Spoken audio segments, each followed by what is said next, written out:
ఈ స్కోలియోసిస్ అని అంటారు. స్కోలియోసిస్ అంటే స్పైన్ నార్మల్గా స్ట్రైట్గా ఉంటుంది, అది ఒక పక్కకి బెండ్ అవుతూ ఉంటుంది.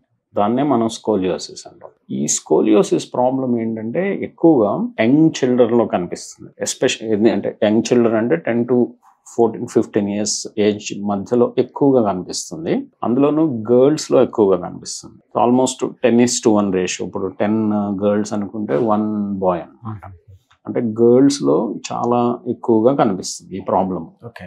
ఇదేమవుతుందంటే వీళ్ళు గమనించరు, ఆ ఏజ్లో వీళ్ళు పెరుగుతూ ఉంటారు పిల్లలు, పెద్దవాళ్ళు గమనించరు, పక్కకి బెండ్ అవుతాం. దీన్ని మనం ఎర్లీ స్టేజెస్లో డిటెక్ట్ చేస్తే దాన్ని సర్జరీస్ లేకుండా మనం బ్రేసెస్ దీని ద్వారా హ్యాండిల్ చేయడానికి అవకాశం ఉంటాయి. ఓకే. అదే కొంత వీళ్ళు ఏం చేస్తారంటే ఆడపిల్లలు పెరుగుతూ ఉంటారు, పెద్దవాళ్ళు అవుతారు, అప్పుడు సీరియస్గా చూస్తారు, ఏంటి మన అమ్మాయి ఒక పక్కకి బెండ్ అయి నడుస్తుంది. మా దగ్గరికి ఏంటంటే ఒక 18 ఇయర్స్ 20 ఇయర్స్ ఏజ్లో తీసుకొస్తూ ఉంటారు. అప్పటికేమవుతుందంటే స్పైన్ బెండ్ ఎక్కువ అయిపోవడం, మనం సర్జరీస్ చేసి కరెక్ట్ చేసే స్టేజ్లో ఉంటుందన్నమాట.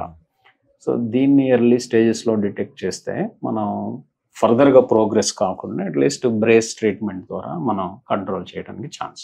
62 లక్షల మంది ప్రజల్లో మెడ్ప్లస్ బ్రాండ్ మెడిసిన్స్ కి మారడం వలన 915 కోట్ల రూపాయలు సేవ్ చేసుకున్నారు. అదే మెడిసిన్స్ అదే క్వాలిటీతో 50 to 80% డిస్కౌంట్లు.